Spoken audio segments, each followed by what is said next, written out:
Hello दोस्तों, परिवर्तन आधारशिला चैनल पर आपका एक बार फिर से स्वागत है। फ्रेंड्स, हम एनसीईआरटी हिस्ट्री की सीरीज़ कर रहे हैं जिसमें आज हम क्लास 7 के चैप्टर नंबर 5 को कवर करेंगे जिसका नाम है शासक और इमारतें। चलिए शुरुआत करते हैं शासक और इमारतों की। तो इसमें स्टार्टिंग होती है कुतुब मीनार से। यहाँ पर एक चित्र दिया गया है, ये चित्र है हमारा कुतुब मीनार का। हम इसके बारे में जानते हैं। कुतुब मीनार के जो है पहले छज्जे को दिखाया गया है, अभी आगे देखेंगे हम। कुतुबुद्दीन ऐबक ने 1191 में इसका 1199 में इसका निर्माण करवाया था। छज्जे के नीचे छोटे मेहराब तथा ज्यामितीय रूपरेखाओं द्वारा निर्मित जो नमूने हैं पहले उन्हें देख लेते हैं। तो छज्जे के नीचे तो यहाँ पर देख पा रहे हैं आप, ये जो दिए गए हैं दो पट्टियाँ, ये क्या है छज्जे के नीचे? ये छज्जे के नीचे जो अभिलेख लिखे गए हैं वो अरबी भाषा में लिखे गए हैं, ये दिखाया गया है यहाँ पर। छज्जे के नीचे छोटे मेहराब और ज्यामितीय रूपरेखाओं को देख लिया है। छज्जे के नीचे अभिलेख की दो पट्टियां भी हमने देख ली हैं। ये अभिलेख कौन सी भाषा में है? ये अभिलेख अरबी भाषा में है। तो जो पहली जो मीनार है उसके नीचे ये अभिलेख लिखे हुए हैं। मीनार का जो बाहरी हिस्सा है घुमावदार कोणीय है और यहाँ पर लिखने के लिए काफ़ी परिशुद्धता की आवश्यकता होती है। योग्य कारीगर ही इस तरह का काम जो है संपन्न कर सकते हैं। तो 800 वर्ष पूर्व केवल कुछ ही इमारतें पत्थर या ईंटों की बनी होती थी और 13वीं शताब्दी में कुतुब मीनार को देखते हैं। आगे हम पहले कुतुब मीनार के बारे में जानेंगे। कुतुब मीनार 5 मंजिली इमारत है। अभिलेखों की पट्टियां इसके पहले छज्जे के नीचे है। तो पहले छज्जे के पता चल गया हमें नीचे हैं। इस इमारत की पहली मंजिल का निर्माण कुतुबुद्दीन ऐबक और शेष मंजिल का जो निर्माण है 1229 के आसपास इल्तुतमिश द्वारा कराया गया। तो ये 5 मंजिली इमारत तो है, लेकिन कुतुबुद्दीन ऐबक ने इसकी एक ही मंजिल बनवाई थी और 1229 में शेष मंजिलों का निर्माण कौन करा रहा है? इल्तुतमिश करा रहा है। बाद की बात देखें कि कई वर्षों बाद ये क्या होता है कि यह जो इमारत है आंधी तूफान और भूकंप की वजह से क्षतिग्रस्त हो जाती है। मोहम्मद तुगलक, फिरोज शाह तुगलक और इब्राहिम लोदी इसकी बाद में मरम्मत भी कराते हैं। चलते हैं नेक्स्ट पॉइंट की तरफ। यहाँ बात करें तो 8वीं और 18वीं शताब्दियों के बीच राजाओं ने दो तरह की इमारतों का निर्माण किया। पहली जो तरह की इमारतों में क्या हुआ कि सुरक्षित और संरक्षित तथा इस दुनिया और दूसरी दुनिया में आराम विराम की भव्य जंगें, किले, महल और मकबरे थे। दूसरी श्रेणी में क्या था? दूसरी श्रेणी में मंदिर, मस्जिद, हौज, कुएं, सराय, बाजार जैसी जनता के उपयोग की इमारतें थी। दो तरह की जो है इस टाइम पे इमारतें बनाई जा रही थी। राजाओं से अपेक्षा की जाती थी कि वे प्रजा की देखभाल करें। प्रजा के उपयोग और आराम के लिए इमारतों का निर्माण करवाकर राजा उनकी प्रशंसा पाने की आशा करते थे। तो व्यापारियों सहित अन्य व्यक्ति भी इस तरह के निर्माण कार्य कराते थे। फ्रेंड्स, आज थोड़ी सी तबीयत खराब है तो प्लीज़ थोड़ी सी आवाज़ में प्रॉब्लम हो सकती है, तो एडजस्ट करने की कोशिश कीजिएगा। कुओं का भी निर्माण करवाते थे।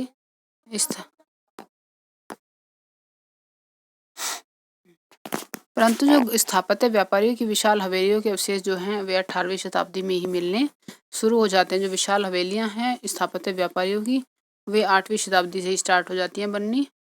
अभियांत्रिकी, कौशल और निर्माण कार्यों को देखते हैं। स्मारकों से हमें उनके निर्माण में प्रयुक्त शिल्प विज्ञान का पता चलता है। छत का ही उदाहरण लीजिए। हम 4 दीवारों के आर पार की लकड़ी शहातीरों पर एक पत्थर की पटिया रखकर छत बना सकते हैं, लेकिन यह कार्य उस समय बहुत कठिन हो जाता है जब एक विस्तृत अधिरचना वाले विशाल कक्ष का निर्माण करना हो। तो किस टाइम पे मतलब नॉर्मल तो हम बना सकते हैं कि 4 दीवारों के आर पार लकड़ी की शहातीरों एक पत्थर की जो पट्टी रखकर छत बन सकती है, लेकिन क्या होता है कि जब एक विशाल जो कक्ष का निर्माण करना हो तो इस तरह का कार्य मुश्किल हो जाता है। अधिक परिष्कृत कौशल की जरूरत पड़ जाती है। ऐसे में 7वीं और 10वीं शताब्दी के मध्य वास्तुकार भवनों में और भी अधिक कमरे, दरवाजे और खिड़कियां बनाने लगे थे। अब क्या हो रहा था, 7वीं से 10वीं थे तो भवनों में बहुत ज़्यादा कमरे, खिड़कियां, दरवाजे बनने लगे थे। छत, दरवाजे, खिड़कियां भी अभी भी 2 ऊर्ध्वाधर खंभों के आर पार एक अनुप्रस्थ सहतीर रखकर बनाए जाते थे। तो अभी भी किस तरह से बन रहे हैं? छत, दरवाजे, खिड़कियां कि 2 ऊर्ध्वाधर जो खंभे हैं उनके ऊपर एक अनुप्रस्थ सहतीर रखकर इसी तरह बनाए जाते थे। वास्तुकला की यह शैली अनुप्रस्थ टोड़ा निर्माण कहलाती है। अनुप्रस्थ टोड़ा निर्माण शैली क्या है कि 2 खंभों के ऊपर एक अनुप्रस्थ सहतीर रखकर गेट, खिड़की और दरवाजे इस तरह से बनाने, तो ये क्या कहलाती है? अनुप्रस्थ टोड़ा निर्माण शैली कहलाती है। 8वीं से 13वीं शताब्दी के बीच मंदिर, मस्जिदों, मकबरों और सीढ़ीदार कुओं से जुड़े भवनों के निर्माण में इस शैली का प्रयोग होता है। यहाँ पर दिल्ली की कुव्वत इस्लाम मस्जिद का एक हिस्सा दिखाया गया है और मेहराब के निर्माण में अनुप्रस्थ टोड़ा तकनीक का इस्तेमाल दिखाया गया है। तो आप देख पा रहे हैं ये दिल्ली की कुव्वत अल इस्लाम मस्जिद है, उसी का एक पार्ट है। मतलब आगे की पॉइंट की तरफ चलते हैं। आगे पॉइंट 11वीं शताब्दी के मंदिर में प्रारंभ में मंदिर निर्माण। शिव की स्तुति में बनाए गए कंद्रिया महादेव मंदिर का निर्माण चंदेल राजवंश के राजा धंगदेव द्वारा 999 में किया गया था। तो इसमें क्या है कि जो शिव की स्तुति में बना हुआ है कंद्रिया महादेव मंदिर, निर्माण कौन करा रहा है? चंदेल राजवंश के राजा करवा रहे हैं। धंगदेव द्वारा 999 में किया गया। मंदिर की योजना एक अलंकृत द्वार से इसके प्रवेश भाग और मुख्य सभा भवन क्या था? महामंडप, जहाँ नृत्य का आयोजन होता था, तक पहुंच जाता था। तो एक अलंकृत द्वार से इसके प्रवेश भाग और मुख्य सभा भवन जहाँ नृत्य किया जाता था वहां तक पहुंच जाता था। प्रमुख देवता की मूर्ति मंदिर गर्भगृह में रखी जाती थी। हम गर्भगृह को पहले देख चुके हैं। धार्मिक अनुष्ठान इसी जगह संपन्न किए जाते थे तथा इसमें केवल राजा परिवार, उनके निकटतम परिवार, पुरोहित एकत्रित होते थे। खजुराहो समूह में राज्य के मंदिर सम्मिलित थे। सामान्य जनमानस को वहां जाने की अनुमति नहीं थी। ये मंदिर सुपरिष्कृत उत्कीर्णित मूर्तियों से अलंकृत थे। 4th नंबर जो चित्र है, ये जो चित्र है इसमें क्या दिया गया है? तंजावुर के राजराजेश्वर मंदिर का शिखर है। उस समय के मंदिरों में सबसे ऊंचा था ये। इसका कार्य आसान नहीं था क्योंकि बिना क्रेन के 90 टन का पत्थर ले जाना इतना भारी होता था, उसे व्यक्ति अपने आप नहीं उठाकर ले जा सकते थे। इस काम के लिए वास्तुकारों ने मंदिर के शीर्ष तक पहुंचने के लिए चढ़ाईदार रास्ता बनाया। रोलरों द्वारा भारी पत्थरों को इस रास्ते से ऊपर ले जाया गया और इसमें 4 किलोमीटर से ज़्यादा लंबा पथ तैयार किया गया था। तो एक ढलान नुमा 4 किलोमीटर से भी लंबा पथ तैयार किया गया ताकि ऊपर चोटी तक सामान पहुंचाया जा सके, जिससे चढ़ाई बहुत ज़्यादा खड़ी ना हो। मंदिर बन जाने के बाद इसे याद किया गया, लेकिन इस क्षेत्र के लोगों ने मंदिर निर्माण के अनुभव को काफ़ी लंबे समय तक याद रखा। एक गांव, मंदिर के पास एक गांव चारूपल्लम कहा जाता है, जिसका शाब्दिक अर्थ आज भी चढ़ाईदार रास्ते का गांव है। तो चारूपल्लम कहा जाता है, वहाँ के आसपास का एक गांव है। नेक्स्ट पॉइंट की तरफ चलते हैं। 12वीं शताब्दी में 2 प्रौद्योगिकी एवं शैली संबंधी परिवर्तन दिखाई पड़ते हैं। 12वीं शताब्दी की बात हो रही है। इसमें दरवाजों और खिड़कियों के ऊपर की अधिरचना का भार कभी कभी मेहराबों पर डाल दिया जाता था। वास्तुकला का क्या था? ये वास्तुकला का ये चापाकार रूप था। तो 12वीं शताब्दी में जो परिवर्तन है, दरवाजों और खिड़कियों के ऊपर अधिरचना का भार कभी कभी क्या हो रहा है? मेहराबों पर डाल दिया जा रहा है और वास्तुकला का यह चापाकार रूप था। अब मेहराब का यहाँ पे विशुद्ध रूप दिखाया गया है, ये वाला, और मेहराब के मध्य में डॉट अधिरचना के भार को मेहराब की आधारशिला पर डाल देती है। तो यहाँ पे आपको दिखाया जा रहा होगा, ये जो है ये वाला पॉइंट यहाँ पे आप देख पा रहे होंगे। नेक्स्ट पॉइंट की चलते हैं। निर्माण कार्य में चूना पत्थर, अब सीमेंट का यूज बढ़ जाएगा। सीमेंट का यूज बढ़ गया है। उस श्रेणी की सीमेंट होती थी, पत्थरों के टुकड़ों से मिलाने से कंक्रीट बन जाती थी। विशाल ढांचों का निर्माण सरलता और तेजी से होने लगा। यहाँ पे भी मैं एक मेहराब का जो कुव्वत अल इस्लाम मस्जिद का दिखाया गया दिल्ली के मेहराब का विशुद्ध रूप अलाई दरवाजे का जो मेहराब है वो दिखाया यहाँ पर गया है। यहाँ पर आगरा किले में जलद्वार निर्माण को दिखाती एक चित्रकारी से अकबरनामा से लिया गया है। तो ये जो चित्र है ये कहाँ से लिया गया है? आगरा किले के में जलद्वार निर्माण को दिखाया जा रहा है और इसे अकबरनामा से लिया गया है। मंदिर, मस्जिदों और हौजों का निर्माण को देख लेते हैं। मंदिर और मस्जिदों का निर्माण बहुत सुंदर तरीके से किया जाता था क्योंकि वे उपासना के स्थल थे। संरक्षक की शक्ति, धन, वैभव और भक्ति भाव का भी प्रदर्शन करते थे। उदाहरण के लिए राजराजेश्वर मंदिर को लिया जाता है। एक अभिलेख से इस बात का संकेत मिलता है कि इस मंदिर का निर्माण राजराजेश्वर मंदिर की बात हो रही है। राजदेव ने अपने देवता राजेश्वरम की उपासना हेतु किया था। ध्यान दें कि राजा और उसके देवता का नाम काफी मिलते जुलते हैं। राजा इस तरह का नाम इसलिए रखा क्योंकि मंगलकारी था। मंगलकारी होने की वजह से अपना नाम भी इसी तरह का रखा। राजा स्वयं को ईश्वर के रूप में दिखाना चाहता था। धार्मिक अनुष्ठान के जरिए मंदिर में एक देवता राजा राजदेव, दूसरा देवता राजेश्वरम का सम्मान करता था। यहाँ पे देखिए मुगल बादशाह शाहजहां ने इतिहासकार शासक को साम्राज्य व धर्म की कार्यशाला का वास्तुशिल्पी बताया है। तो ध्यान रखेंगे, शाहजहां के इतिहासकार ने शासक को शाहजहां को साम्राज्य और धर्म की कार्यशाला का वास्तुशिल्पी बताया है। सभी विशालता मंदिरों का निर्माण राजाओं ने करवाया।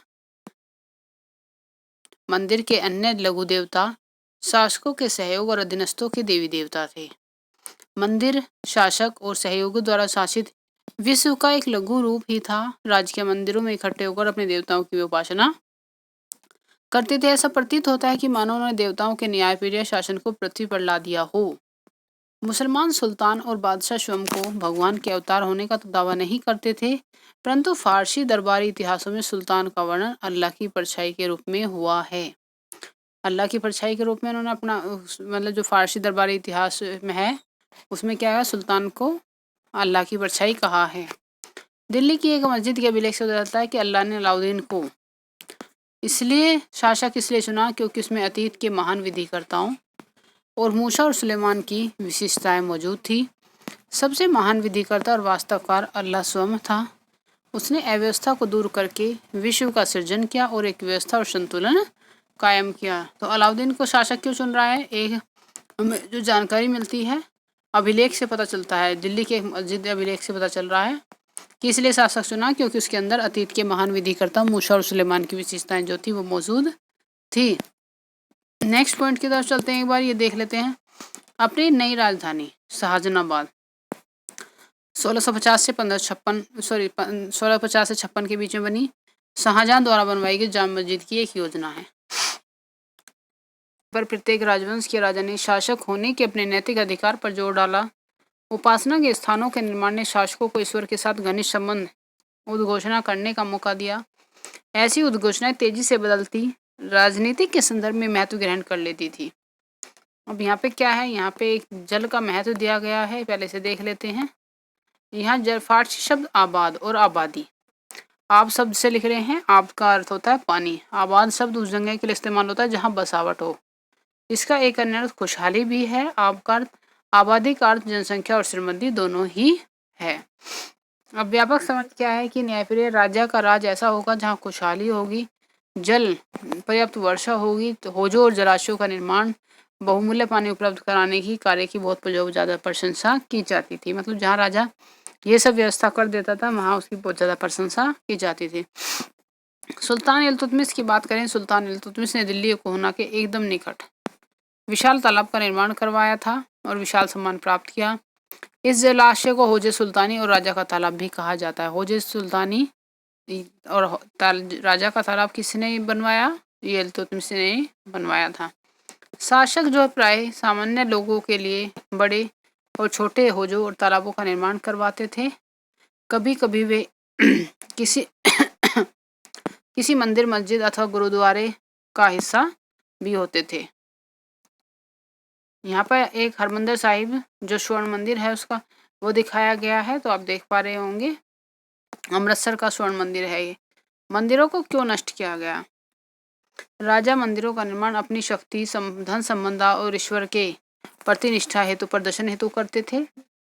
लेकिन ऐसी बात आश्चर्यजनक नहीं लगती कि एक दूसरे के राज्यों पर आक्रमण किया। उन्होंने प्राय ऐसी जो इमारतों को निशाना साधते थे वे, जहाँ पर जैसे 9वीं शताब्दी के आरंभ में पांड्यन राजा श्रीवल्लभ ने श्रीलंका पर आक्रमण कर राजा सेन प्रथम, जिनका टाइम पीरियड 1831 से 51 तक था, को पराजित किया।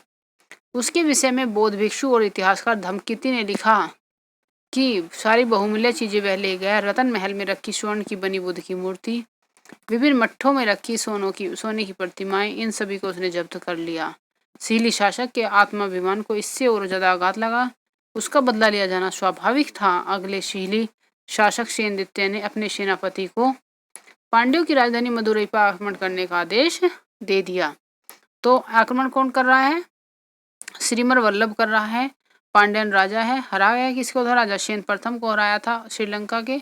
और वहाँ का जो वहाँ का बौद्ध भिक्षु था धम्मकित्ती, उसने इस बारे में लिखा है। अब सेनदित्य जो था उसने अपने सेनापति को पांड्यों की राजधानी मदुरई पर आक्रमण करने का आदेश दे दिया। बौद्ध इतिहासकार ने लिखा कि इस अभियान में बुद्ध की मूर्ति, स्वर्ण मूर्ति को ढूंढ निकालने और वापस लाने हेतु महत्वपूर्ण प्रयास किए गए। तो यहाँ पे हुमायूं के मकबरे का चारबाग जो है वो दिखाया गया है। दिल्ली का हुमायूं के मकबरे का कहाँ है? कश्मीर में शालीमार बाग का सीढ़ीदार चारबाग, ये कश्मीर का है। यहाँ पे लाल महल बारी में चारबाग को तटीय भाग के रूप में बनाया गया है। तो चारबाग प्रथा जो थी ये मुगल टाइम पीरियड की थी। अब आगे देख लेते हैं। स्थिर है 11वीं शताब्दी के आरंभ में चोल शासक था राजेंद्र प्रथम ने अपनी राजधानी शिव मंदिर का निर्माण करवाया। उसने पराजित शासकों की जब्त की गई उत्कृष्ट प्रतिमाओं से इसे भर दिया। तो उसने पराजित कर वहां से जो भी प्रतिमाएं लाया तो उसे भर दिया अपनी राजधानी को। एक अधूरी सूची में निम्नलिखित चीजें सम्मिलित थी। चालुक्यों से प्राप्त एक सूर्य पीठिका, एक गणेश मूर्ति, दुर्गा की कई मूर्तियां, पूर्वी चालुक्यों से प्राप्त एक नंदी मूर्ति, उड़ीसा के कलिंगों से प्राप्त भैरव, शिव का जो एक रूप था, भैरवी की एक प्रतिमा तथा बंगाल के पालों से प्राप्त काली की मूर्ति। तो ये सब कौन इकट्ठी कर रहा है? ये सब कर रहा है चोल राजा राजेंद्र प्रथम। गजनी का सुल्तान महमूद राजेंद्र प्रथम का समकालीन था। अब जो गजनी का सुल्तान है वो राजेंद्र प्रथम का समकालीन था। बात कर लेते हैं उसकी। भारत में अभियानों के दौरान उसने पराजित राजाओं के मंदिरों को अपवित्र किया, धन और मूर्तियों को लूटा। सुल्तान महमूद कोई भी महत्वपूर्ण शासक नहीं था, लेकिन मंदिरों को नष्ट करके, खासतौर पर सोमनाथ मंदिर, सोमनाथ पर आपने देखा होगा महमूद गजनवी का आक्रमण होता है और इसने अपने आप को एक इस्लामी योद्धा का श्रेय प्राप्त करने का प्रयास किया है। नेक्स्ट चलते हैं बाग, मकबरे और किले।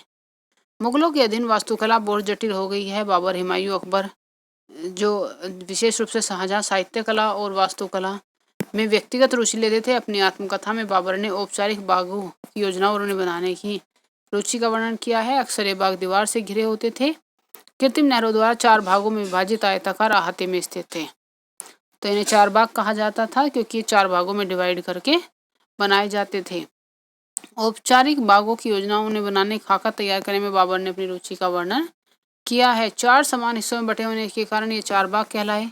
4 बाग बनाने की परंपरा अकबर के समय में शुरू हुई। कुछ सर्वाधिक सुंदर 4 बागों को कश्मीर, आगरा और दिल्ली में जहांगीर और शाहजहां भी बनवा रहे हैं। अकबर के शासनकाल में कई तरह के महत्वपूर्ण वास्तुकलात्मक नवाचार हुए। इनकी प्रेरणा अकबर के वास्तुशिल्पियों ने उनके मध्य एशियाई पूर्वज तैमूर के मकबरों से ली है। तो किससे ली है? तैमूर के मकबरों से ली है। हुमायूं के मकबरे में सबसे पहली बार ऊंचा दिखने वाला केंद्रीय गुंबद, हुमायूं के मकबरे की बात है कि सबसे पहली बार ऊंचा दिखने वाला गुंबद जो बहुत ऊंचा था और ऊंचा मेहराबदार प्रवेश द्वार पिस्तक मुगल वास्तुकला के महत्वपूर्ण रूप बन गए। यह मकबरा एक विशाल औपचारिक 4 बाग के मध्य स्थित था। इसका निर्माण 8 स्वर्गों अथवा 8 बेहिसत की परंपरा में हुआ, जिसमें एक केंद्रीय कक्ष 8 कमरों से घिरा था। इस इमारत का निर्माण लाल बलुआ पत्थर से हुआ था। इसके किनारे सफेद संगमरमर से बने थे। बाबर की 1590 की एक चित्रकारी है कि किस तरह से जो सड़कें थी वो एक दूसरे को काटती थी। ये देखिए यहाँ पे दिया गया है, आप देख पा रहे होंगे कि इनको 4 हिस्सों में डिवाइड करके इस तरह से तब बनाया जाता था। नेक्स्ट पॉइंट की तरफ चलते हैं। ये 1562 और 71 के बीच बना हुमायूं का मकबरा है। नेक्स्ट पॉइंट की तो देख लेते हैं। दिल्ली में दीवाने आम में सिंहासन का छज्जा, इसका निर्माण 1648 में पूरा किया गया। तो दिल्ली में दीवाने आम में सिंहासन का छज्जे को दिखाया गया है 1648 में, जो बाद में पूरा होगा। शाहजहां के शासनकाल के दौरान मुगल वास्तुकला के विभिन्न जो तत्व थे एक विशाल सद्भावपूर्ण संश्लेषण में मिला दिए गए। शाहजहां के शासन में अनवरत निर्माण कार्य चलते रहे, विशेष रूप से आगरा और दिल्ली में। सार्वजनिक और व्यक्तिगत सभा हेतु तो शाहजहां के टाइम पे बिल्कुल लगातार काम चल रहा है। आगरा और दिल्ली में सार्वजनिक और व्यक्तिगत सभा हेतु समारोह कक्ष, दीवाने खास, दीवाने आम बहुत सावधानी पूर्वक बनाए गए। विशाल आंगन में स्थित ये जो दरबार चिहिल सुतुन अथवा 40 खंभों के सभा भवन भी कहलाते थे। तो चिहिल सुतुन और 40 खंभों के सभा भवन किसके टाइम के हैं? ये शाहजहां के टाइम पे हैं। शाहजहां के सभा भवन विशेष रूप से मस्जिद से मिलते जुलते बनाए गए। उनका सिंहासन जिस मंच पर रखा था उसे प्राय किबला, नमाज के दौरान मुसलमानों की दिशा, चूँकि जिस समय दरबार चलता था उस समय प्रत्येक व्यक्ति उसी ओर मुँह करके बैठता था। इस वास्तुकलात्मक अभिलक्षणों की ओर इशारा किया कि राजा पृथ्वी पर ईश्वर का प्रतिनिधि है। यहाँ पे पित्रादुरा को एक बताया गया है, ये इनके जो भवन निर्माण की कला थी। उत्कीर्णित संगमरमर बलुआ पत्थर पर रंगीन ठोस पत्थर को दबाकर बनाए गए सुंदर और अलंकृत नमूने। तो ये मुगल काल में एक जो मतलब डिजाइन इस तरह से बनाया जाता था, उसे पित्रादुरा कहा जाता था। शाहजहां ने लाल किले के अपने नवनिर्मित दरबार में राज्य के न्याय शाही दरबार के अंतर संबंध पर बहुत बल दिया और बादशाह के सिंहासन के पीछे पित्रादुरा के जड़ाऊ काम की श्रृंखला बनाई गई। तो उसने अपने सिंहासन के पीछे पित्रादुरा के जड़ाऊ काम की एक श्रृंखला बनाई। इसमें पौराणिक यूनानी देवता आर्फियस को वीणा बजाते हुए चित्रित किया गया है। तो शाहजहां के जो सिंहासन के पीछे जो जड़ाऊ काम की श्रृंखला है, उसमें क्या है, उसमें आर्फियस को यूनानी देवता हैं, उन्हें वीणा बजाते हुए दिखाया गया है। ऐसा माना जाता है कि आर्फियस का जो संगीत है वो आक्रामक जानवरों को भी शांत कर सकता था। वे शांतिपूर्वक एक दूसरे के साथ रहने लगते हैं। शाहजहां के सार्वजनिक जो सभा भवन है, यह सूचित करता है कि न्याय करते समय राजा ऊंचे और निम्न प्रकार के लोगों के साथ समान व्यवहार करेगा, सभी सद्भाव के साथ रह सकेंगे। शासन के आरंभिक वर्षों में जो शाहजहां की राजधानी थी वो आगरा थी। इस शहर में विशिष्ट वर्गों ने अपने घरों का निर्माण यमुना नदी के तटों पर करवाया। इनका निर्माण चारबाग की रचना के ही समान औपचारिक बागों के बीच हुआ था। चारबाग की योजना के अंतर्गत ही अन्य तरह के बाग भी थे, जिन्हें इतिहासकार नदी तट बाग कहते हैं। तो अन्य तरह के जो बाग थे उन्हें क्या कहा गया, चारबाग के अंतर्गत नदी तट बाग कहा गया। बाग में निवास स्थान चारबाग के बीच में स्थित न होकर नदी तटों के बाग के बिल्कुल किनारे पर होता था। शाहजहां ने अपने शासन की भव्यतम वास्तुकलात्मक उपलब्धि ताजमहल के नक्शे में नदी तट बाग की योजना अपनाई। तो जो शाहजहां का जो ये है ताजमहल है, ये इसमें नदी तट बाग की योजना अपनाई गई है। सफ़ेद संगमरमर का मकबरा नदी तट के एक चबूतरे पर और बाग इसके दक्षिण में बनाया गया है। नदी पर सभी अभिजातों की पहुंच पर नियंत्रण हेतु शाहजहां ने इस वास्तुकलात्मक रूप को विकसित किया। दिल्ली में शाहजहानाबाद में उसे जो नया शहर निर्मित करवाया वह शाही महल नदी पर स्थित था। केवल विशिष्ट कृपा प्राप्त अभिजातों जैसे उसके बेटे दारा शिकोह को ही नदी, यहाँ पे ताजमहल का चित्र दिखाया गया है, 1647 में पूरा हुआ है। इस नक्शे में आगरा के नदी तटबाग का शहर जो है पुनर्कल्पित दृश्य दिखाया गया है कि कैसे यमुना के दोनों तटों पर अभिजातों के बाग महल स्थित हैं। ताजमहल बाईं ओर है। दिल्ली के शाहजहानाबाद की योजना तुलना करा रहे हैं। यह 1850 का शाहजहानाबाद का नक्शा है। बादशाह का निवास स्थान, इसमें देखो शहर काफ़ी घना बसा हुआ लगता है। इसमें अभी आगे देखते हैं, दारा शिकोह तक पहुंच मिली थी। अन्य सभी को अपने घरों का निर्माण यमुना नदी से दूर शहर में करवाना पड़ता था, यानी कि जो और थे और अपने घरों को मतलब दूर बनवाएं।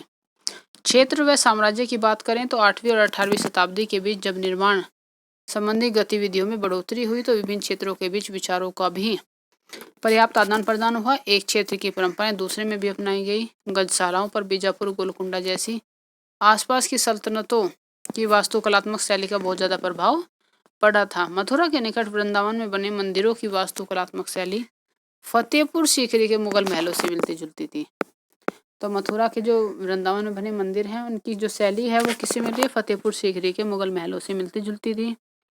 विशाल साम्राज्य के निर्माण में विभिन्न क्षेत्रों को उनके शासन के अधीन ला दिया। इस कलात्मक रूपों में वास्तुकलात्मक शैलियों के परसेचन में मदद मिली। मुगल शासक अपने भवनों के निर्माण में क्षेत्रीय वास्तुकलात्मक शैली अपनाने में विशेष रूप से दक्ष थे। बंगाल में स्थानीय शासकों ने छप्पर की झोपड़ी के समान दिखाने वाली छत का निर्माण किया। तो छप्पर के समान झोपड़ी की जो छत दिख रही है, मुगलों को यह बांग्ला गुंबद इतना पसंद आया कि उन्होंने अपनी वास्तुकला में इसका प्रयोग किया। अन्य क्षेत्रों का प्रभाव स्पष्ट है। अकबर की राजधानी फतेहपुर सीकरी की कई इमारतों में गुजरात और मालवा की वास्तुकलात्मक शैलियों का प्रभाव पड़ता है। तो एक दूसरे की जो वास्तुकलात्मक शैली है वो प्रभाव डाल रही है। यहाँ पर क्या दिखाया गया है, यहाँ पर वृंदावन में गोविंद देव के मंदिर का अंदरूनी भाग 1590 के टाइम का है। इस मंदिर का निर्माण लाल और बलुआ पत्थर से हुआ था। 4 में से प्रतिच्छेदी मेहराबों पर ध्यान दें, जिससे इसकी ऊंची भीतरी छत का निर्माण किया गया। वास्तुकला की शैली उत्तरी पूर्वी ईरान से आई और फतेहपुर सीकरी में इसका प्रयोग किया गया। 18वीं शताब्दी में मुगल शासकों की सत्ता के धूमिल हो जाने के बाद भी उनके आश्रय में विकसित वास्तुकलात्मक शैली निरंतर प्रयोग में रही। अन्य जो शासक थे इस राजा के स्वयं स्थापित करने का प्रयास किए और यह शैली भी अपनाई गई। फतेहपुर सीकरी के जोधाबाई महल में छत के विस्तार को संभालते अलंकृत स्तंभ और टेक, यहाँ पे आप देख पा रहे होंगे, यह गुजरात क्षेत्र की वास्तुकलात्मक परंपराओं से प्रभावित थी। अन्यत्र में यहाँ पर जो फ्रांस में जो चर्च का निर्माण है वो दिखाया गया है। ये आपके एग्जाम के लिए भी इतना इम्पोर्टेंट नहीं है। तो ये थे फ्रेंड्स हमारा आज का चैप्टर। आपको वीडियो कैसी लगी मुझे कमेंट करके ज़रूर बताएं। आज थोड़ी सी प्रॉब्लम थी तो आपको आवाज़ में हो सकता है थोड़ी सी प्रॉब्लम फेस करनी पड़े। मिलते हैं नेक्स्ट वीडियो में, तब तक के लिए गुड बाय।